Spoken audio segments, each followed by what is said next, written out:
오늘은 하나님의 말씀이 복의 비결입니다 라는 주제로 이렇게 말씀을 나누겠습니다. 역사의 어느 시점이든 그 시대를 지배하는 정치 이념이 있습니다. 그것을 가리켜서 헤게모니라는 단어로 이제 부릅니다. 원래는 독일어에서 유래한 단어인데요. 우리 청년들 헤게모니라는 단어 들어봤어요?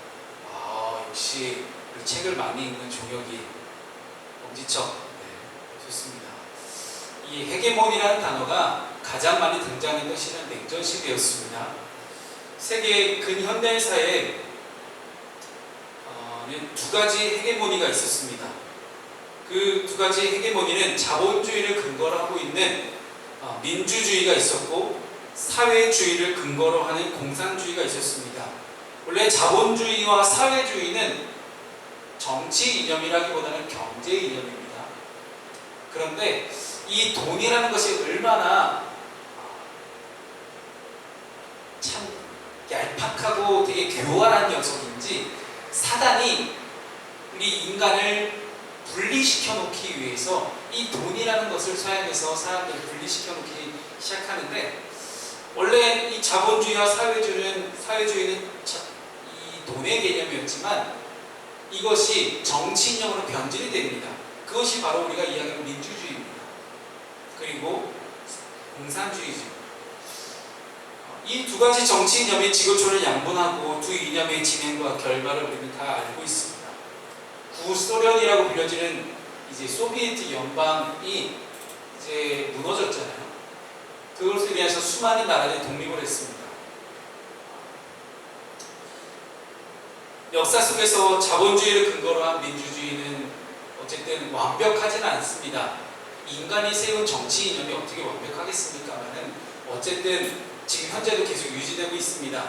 그러나 사회주의를 근간을 하고 있는 공산주의는 이제 점점 도태되어 있는 것이고, 그리고 한계가 점점 드러나고 있습니다. 이렇게 자본주의와 민주주의를 채택한 나라는 역사를 이어나가고 있지만, 사회주의와 공산주의를 채택한 대부분의 나라가 어떻게 되었는지 우리는 잘 알고 있습니다. 공산주의가 인류 역사에서 실패한 이유는 참 많은 이유가 있습니다. 그러나 그 중에 하나를 우리가 꼽아보자면 그들의 철학이 유물론을 근거로 하고 있기 때문입니다. 유물론은 쉽게 얘기하면 이것입니다.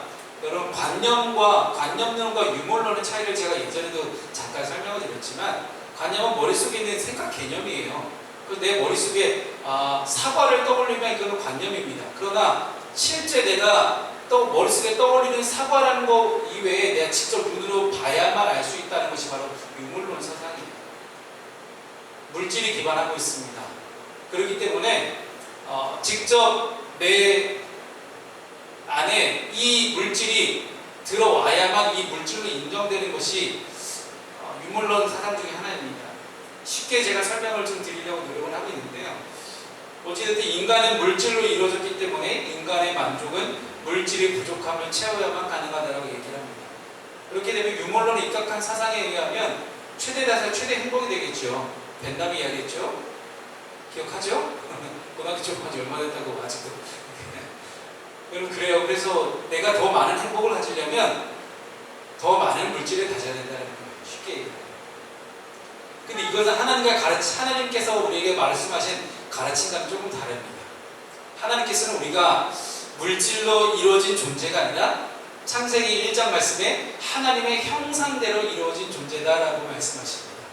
물론 우리는 흙으로 지음을 받았지만 하나님의 형상대로 지음을 받았습니다. 그렇기 때문에 물질의 만족이 있을 때만 행복한 것이 아니라 하나님과 연결되어서 신령한 영적 공급을 받을 때에만 우리는 진짜 행복이 무엇인지를 알게 된다는 거예요. 오늘날 이렇게 자유민주주의 시대를 살아가고 있지만 여전히 우리는 유물론의 그림자로부터 벗어나지 못하고 있습니다. 그래서 많은 19세기 말에 철학자들이 이 유물론이라는 것을 가지고 많은 사람들을 이제 정치 철학으로 이끌어왔습니다. 이 유물론 자체가, 물질 자체가 눈에 직접 보여지는 것이기 때문에 눈에 보여지지 않는 하나님의 신령한 영적 공급이라고 하는 이 관념론이 유물론을 이길 수 있는 퍼센트가 과연 몇 퍼센트나 될까요? 여러분들은 어떤 선택을 하고 살아갑니까? 그래서 제가 요즘 유행하고 있는 신생 용어 두 가지를 가져왔습니다. 첫 번째는 니트족이라는 신생어입니다. 거의 대부분 우리 청년들에게 해당되는 그런 단어인데요. 일하지도 않고 일할 의지도 없는 청년 무직자를 가리키는 용어가 니트족이라는 단어입니다. 아무리 노력해도 좋은 일자리를 가지기가 너무 어렵습니다. 그리고 일을 했다고 칩시다. 일을 했다고 가정을 해보면 아무리 일을 하고 수입을 가져도 높아진 부동산 그리고 소비 물가 아래서 안정된 삶을 유지하기가 너무나 힘듭니다. 많은 어른들은 요즘 청년들이 노력 안 한다고 그렇게 비판하기도 합니다. 물론 그것도 일부 사실이긴 합니다만은 어른들 시대와 지금 시대는 부동산 값 자체가 가치 판단 기준 자체가 다릅니다. 아무리 노력해도 위로 올라가야 더 힘든 시대가 되어버렸습니다. 예전에는 괜찮아도 용납다는 말이 정말 있는 그대로 받아들여졌어요. 그런 신분상승의 기회가 얼마든지 있었지만 물질 만능주의 시대가 되면 될수록 점점 더 가속화되면 가속화될수록 우리 청년들이 개척을 용납하기가 더 힘든 그런 시대가 되어버렸어요. 많은 청년들이 분노했던 그런 이유는 무엇입니까? 불평등이었어요. 불공정하다는 생각 때문이었어요. 누군가는 음서재, 현대판 음서재 아니면 누군가는 LH에 들어가서 그렇게 열심히 쉽게 많은 부동산들을 취득할 수 있는데 나는 아무리 노력해도 나는 아무리 안전 못 쓰고 밖에 열심히 뼈 빠지게 일해도 땀 흘리며 노력해도 안 되는 문화를 경험하는 거예요. 그래서 포기하는 겁니다. 취업도 포기하고 취업을 위해 공부하고 노력하는 것도 포기하는 그런 사람들을 니트족이라고 부릅니다. 이 니트족에 대해서는 무엇이 잘못되는지 제가 이후에 설교 내용에서 설명을 드리겠습니다. 또 하나 파이어족이라는 신생 용어가 생겨나기 시작합니다. 설마 했는데 제 요즘 친구들하고 전화를 하다 보니 제 친구들이 이런 얘기를 진짜 하더라고요. 대기업 다니고 있는 제 친구들이 40대 초반입니다. 근데 벌써 은퇴를 얘기하고 있더라고요. 조기 은퇴를 꿈꿉니다. 원하는 만큼의 돈을 빨리 모아서 30대 후반, 40대 초반에 이른 나이에 은퇴를 합니다. 모은 돈으로 뭘 할 것이냐? 자신이 원하는 삶을 살고 행복을 꿈꾸는 사람들이 되겠다는 거예요. 그게 바로 파이어족입니다. 아무리 노력해도 원하는 만큼의 물질을 얻을 수 없고 그렇기 때문에 불행할 것이다라는 생각과 자금을 내가 넉넉히 만들어서 내가 원하는 삶을 살면 내가 행복할 것이다. 두 가지 생각 다 뭐에 기초합니까? 물질의 기초를 두고 있는 생각입니다. 물질 만능주의적인 생각이 바로 이 니트족과 파이어족의 생각입니다. 우상적인 생각이고 지극히 하나님과 우리 사이에 돈이라는 것이 가로막고 있는 분명한 신생 용어가 아닐까 생각을 합니다. 오늘 본문에 하나님이 왕을 세우실 때의 조건을 말하고 있습니다. 이 말씀은 이스라엘 왕을 세울 때 이런 조건이 있었구나라고 그냥 스쳐 지나갈 것이 아니라 본문의 말씀은 우리 모두를 왕 같은 제사장으로 세우시며 하나님을 믿지 않는 사람 사이를 이어져야만 하는 그런 하나님의 축복의 통로의 역할을 해야 되는 왕 같은 제사장으로서의 사명이 우리에게 있음을 기억하며 우리를 사명자로 세우시며 하시는 말씀이라는 것들을 우리가 기억했으면 좋겠습니다. 사명자는 반드시 하나님이 주시는 복을 받습니다. 그 사명을 감당하기 위해서 하나님께서 물질의 축복, 사람의 축복, 관계의 축복, 온갖 축복을 하나님 그 사명을 감당하기 위해서라면 넘치도록 부어주십니다. 주께서 주시는 모든 축복을 받아 누릴 수 있는 사명자의 조건으로 오늘 세 가지를 함께 살펴봅니다. 도대체 이 내용하고 관념론, 유물론 혹은 니트족, 파이어족 이야기하고 무슨 상관이 있습니까? 이제 시작이 됩니다. 첫 번째 말씀입니다. 여러분, 우리가 하나님의 축복을 받으려면 은혜의 사람이 되어야 됩니다. 본문 말씀은 장차 세워질 이스라엘 왕이 어떠해야 되는지를 가르쳐주고 있습니다. 사실 왕정 제도는 엄밀한 의미로 말하면 하나님께서 원하시는 제도가 아니었습니다. 왜냐? 이스라엘이라는 나라의 왕은 오직 하나님 한 분밖에 없기 때문입니다. 그런데 인간의 왕들을 또 세워? 무슨 소리예요? 왕이 2명이라는 거 아니에요? 하나님 원하시지 않는 방법이었습니다. 그러나 14절은 장차 주의 모든 민족처럼 왕을 세워야겠다는 가정하에 이 말씀이 주어졌음을 명확히 밝히고 있습니다. 그래서 하나님께서 이 왕을 세울 거면 하나님이 원하시는 왕의 조건은 어떤 조건인지를 우리에게 이야기하고 있는 겁니다. 이 말씀을 들으시면서 여러분 한 가지를 좀 유념해 주시고 되돌아보면서 이 말씀을 함께 나눴으면 좋겠습니다. 내 인생의 주인, 내 인생의 왕이 나 자신이 아니었는가 하는 그런 생각을 가지고 오늘 말씀을 함께 나누게 소망합니다. 왕이 될 수 있는 첫 번째 조건은 하나님이 택하신 자야 된다는 것입니다. 여기에는 사람의 뜻이 개입될 수가 없습니다. 인간의 재능이나 탁월함이나 조건들이 왕의 자리를 보장할 수 있는 것이 아니었다는 거예요. 인간의 조건과 관계없이 오직 하나님의 은혜로운 선택으로만 왕이 선택을 받는다는 것입니다. 오늘 본문의 15절 말씀을 함께 우리 읽어봅시다. 시작. 반드시 내 하나님 여호와께서 택하신 자를 내 위에 왕으로 세울 것이며 내 위에 왕을 세우려면 내 형제 중에서 한 사람을 할 것이요 내 형제 아닌 타국인은 내 위에 세우지 말 것이며. 아멘. 하나님께서 직접 왕으로 세우시고 나라를 맡기시는데 하나님의 기준과 조건에 따라 뽑힌 사람을 왕으로 세우시겠다고 합니다. 가끔 제가 신방을 가거나 상담을 하다 보면 목사님 저는 능력이 안 돼서 이런저런 일들을 감당 못하겠습니다 라고 하시는 분들이 계십니다.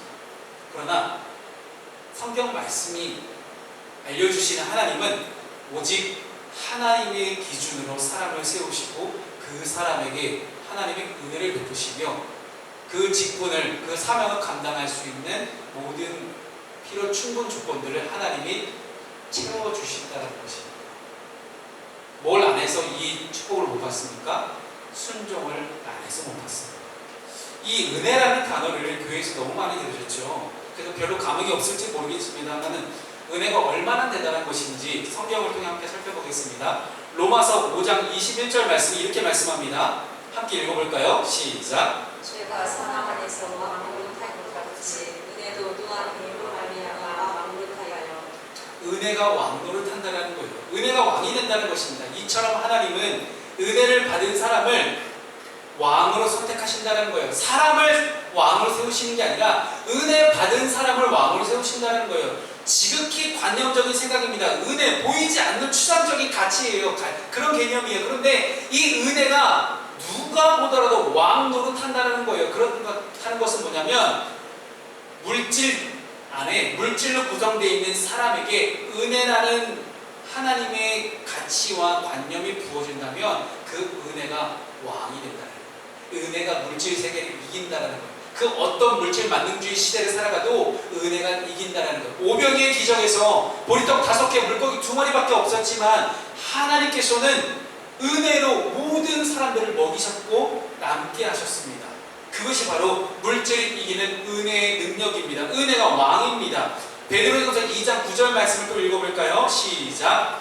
그러나 너희는 택하신 족속이요 왕같은 제사장들이요 거룩한 나라요 그의 소유가 된 백성이니 이는 너희를 어두운 데서 불러내어 그의 기이한 빛에 들어가게 하신 이에 아름다운 덕을 선포하게 하려 하시니라. 아멘. 그럼 뭐라고 말씀합니까? 우리는 왕같은 제사장으로 우리를 세웠다. 거룩한 나라로 세웠다.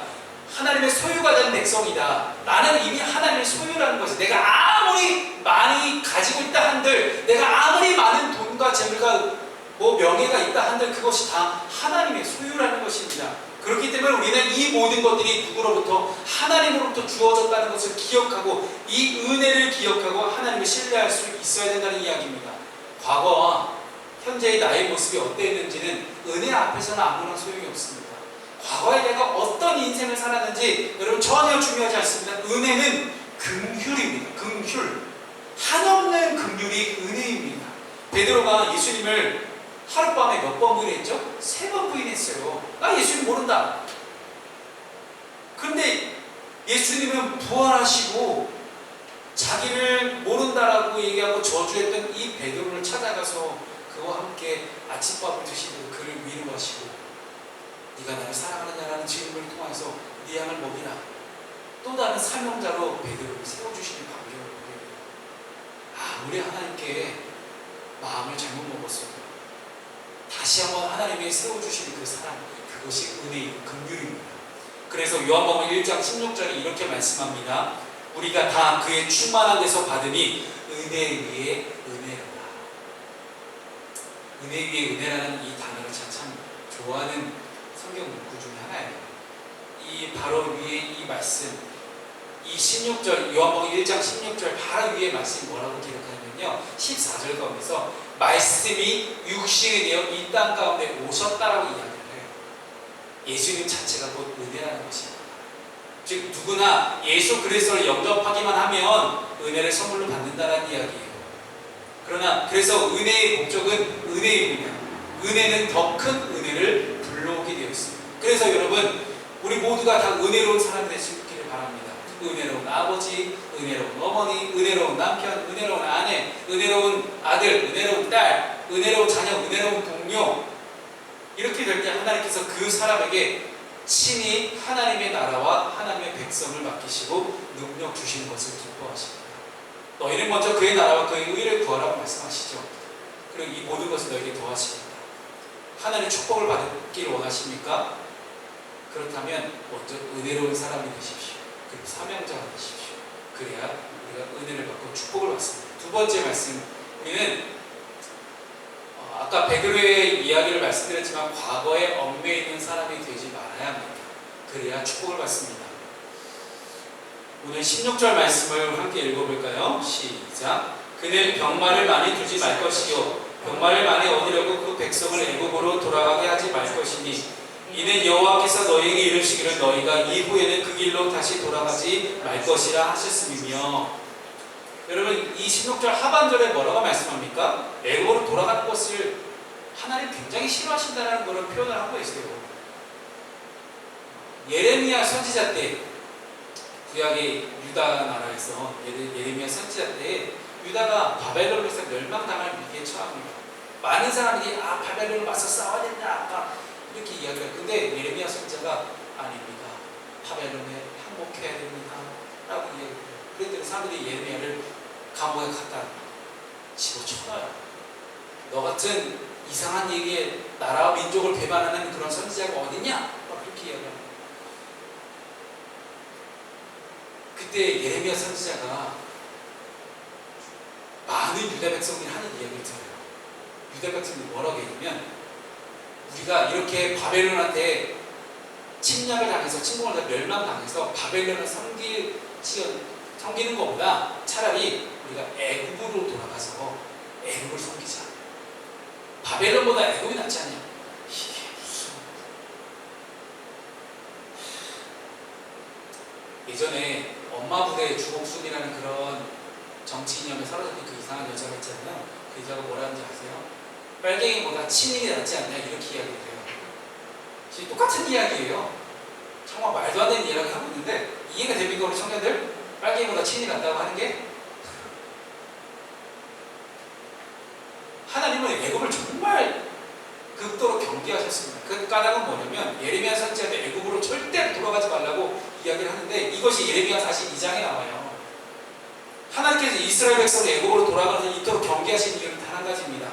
애굽에서의 삶은 애굽에서 있었던 그 430년 동안의 삶은 어떤 삶이었냐면 하나님 없는 삶이었어요. 예배가 없는 삶, 하나님과 함께 할 수 없는 삶. 애굽에서 삶은 하나님과의 관계가 끊어진 삶이었기 때문에 그래서 하나님의 애굽을 그렇게 싫어하시는 거예요. 애굽 자체를 싫어하신다기보다는 애굽으로 돌아가는 것이 어떤 의미인지를 하나님이 알고 계셨기 때문이에요. 성경은 그와 같은 삶을 가리켜서 뭐라고 말씀합니까?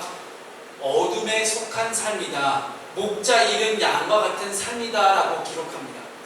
어둠 속에서 목자 잃은 양 같으며 어디로 갈지 몰라 헤매고 있는 그런 삶. 그래서 사탄의 공격에 사탄 마귀의 공격에 몸과 영혼이 빼앗겨버리는 그런 삶, 그런 삶으로 돌아가지 말라는 거예요. 사랑하는 성도 여러분, 우리가 하나님을 믿고 있지만 하나님 없이 인간관계를 맺고 누군가를 미워하고 있지 않습니까?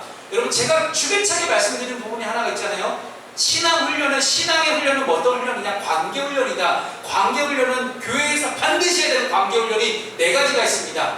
첫 번째 관계는 하나님과의 관계, 그리고 나 자신과의 관계, 믿는 공동체는 믿는 사람들과의 관계, 믿지 않는 사람들과의 관계. 이 모든 4가지 관계가 어떻게 뭐부터 깨어지는지 아십니까? 하나님과의 관계가 틀어지면 나머지 관계 다 깨어지기 시작해요. 낮은 자존감, 우울증, 자신감이 없고 다른 사람 보기에 뭔가 눈치를 계속 보는 부끄러운 사람들, 혹은 왜 나는 누구랑 친구랑 관계를 맺으면 항상 그 관계가 깨어질까? 나는 왜 이웃들과 그렇게 관계가 잘 안 맺어질까? 제일 먼저 하나님과의 관계를 점검해 보셔요. 그것이 먼저. 하나님 없이 과거의 상처에 묶여있진 않습니까? 하나님 없이 삶의 문제 앞에서 그저 한탄만 하고 탄식만 하고 있지 않습니까? 그러지 말라는 거예요. 에고로 돌아가지 말라는, 그렇게 하지 말라는 거예요. 모든 문제에 하나님 없이 생각하지 말고 모든 문제 가운데서 하나님을 초청하고 하나님의 얼굴을 바라보라는 거예요. 어떤 문제가 되든지 하나님 없이 문제 앞에 대하지 말고 하나님을 통과하고 문제를 대하라는 거예요. 문제와 나 사이에 반드시 하나님을 두라는 거예요. 이런 삶을 살아가는 사람을 하나님께서 왕으로, 사명자로, 그리고 축복하는 자로 세우신다는 것입니다. 마지막 세 번째는요, 하나님께서 세우시는 사명자는 은과 금을 의지하지 말라는 겁니다. 오늘 본문 17절 말씀을 함께 우리 읽어볼까요? 17절 시작.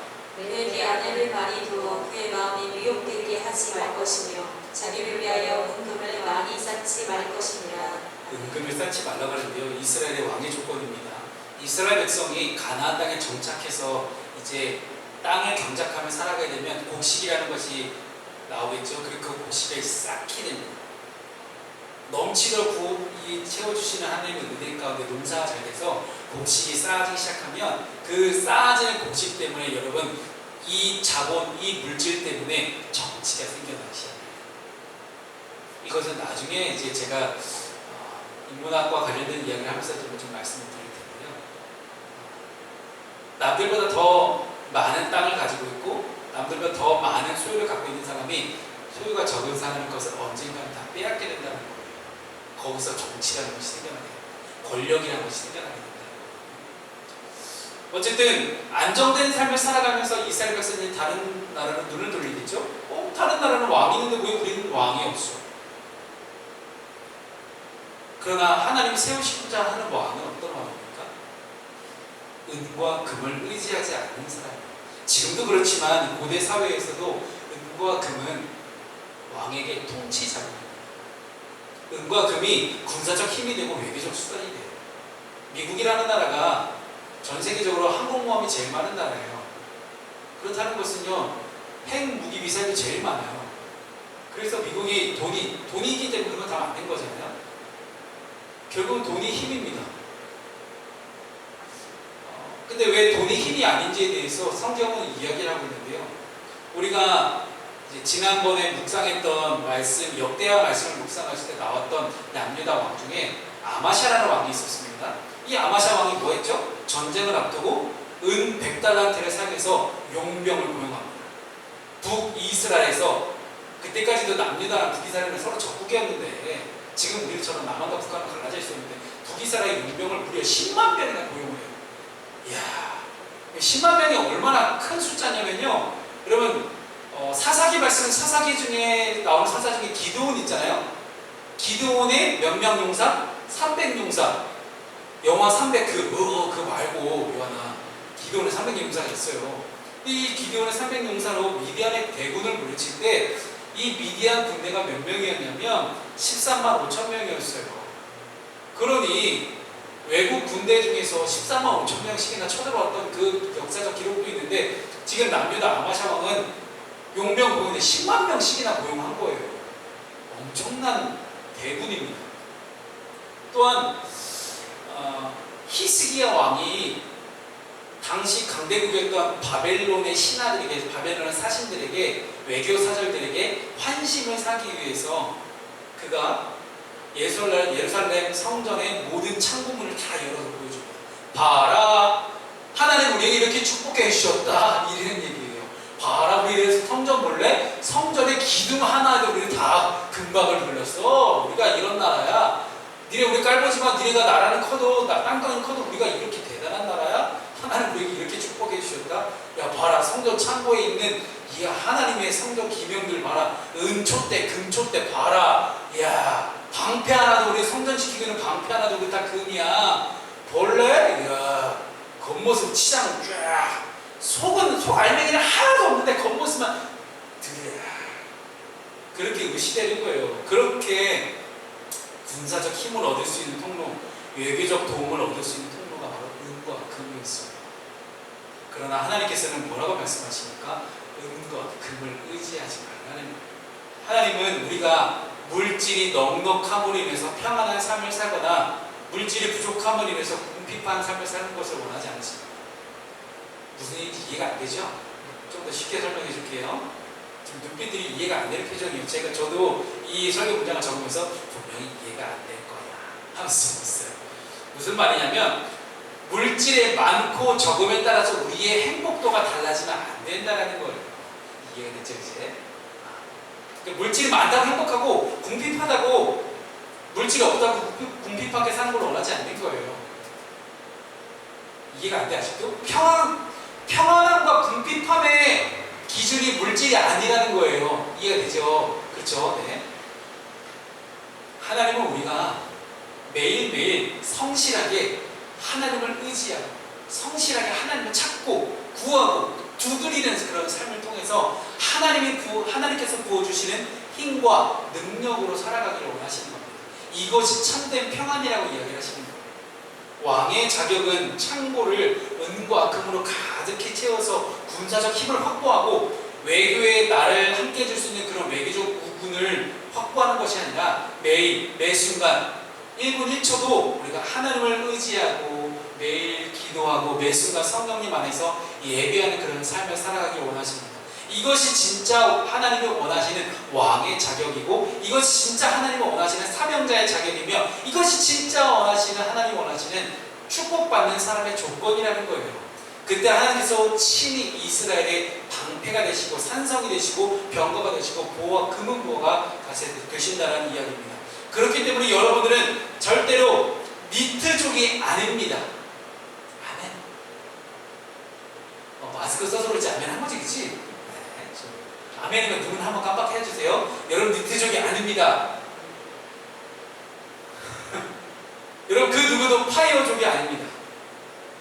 물질에 따라 좌지우지되는 돈이 없어서 불행한 삶을 사는 것도 아니고 돈이 있어서 행복한 삶을 사는 것도 아니에요. 졸지도 아니하시고 주무시지도 않으신 하나님, 모든 순간 가운데 우리를 생각하신 그 하나님, 그 하나님께 매 순간 우리의 마음을 드리고 도움을 구하고 은혜를 구하고 능력을 구할 때 진짜 행복한 삶, 만족스러운 삶을 살아갈 수 있다는 것입니다. 그래서 저는 여러분이 특별히 우리 청년들이 잠깐의 행복보다 돈이라는 이 가치보다 하나님을 선택할 수 있기를 바랍니다. 하나님을 예배하는 것을 선택하고 돈이라는 것을 과감하게 포기하고 내려놓을 수 있기를 바랍니다. 잠깐의 만족과 가치를 주는 것이 아니라 영원한 가치를 지닌 예배를 선택할 수 있기를 바랍니다. 결국 우리 인생은 보이지 않는 가치와 보이는 가치의 가치 판단의 싸움입니다. 지금 이 시간에 우리가 함께 온라인으로 예배하고 있긴 하지만 이 온라인으로 하는 예배조차도 선택하지 않는 그런 많은 이들이 있을 거예요. 특별히 우리 청년들이 계속해서 하나님을 예배하고 있지 못하고 있는데 가치 판단에서 지지 않았으면 좋겠어요. 사단과 마귀가 우리에게 주고 있는 보이는 가치로 이 유혹으로부터 이겨냈으면 좋겠어요. 떡으로만 살 것이 아니고 오직 하나님 말씀으로 살 것이라는 이 말씀이 바로 보이지 않는 가치를 선택하라는 말입니다. 우리 하나님은 보이지 않으시지만 지금도 살아계셔서 우리의 예배를 함께 하고 계십니다.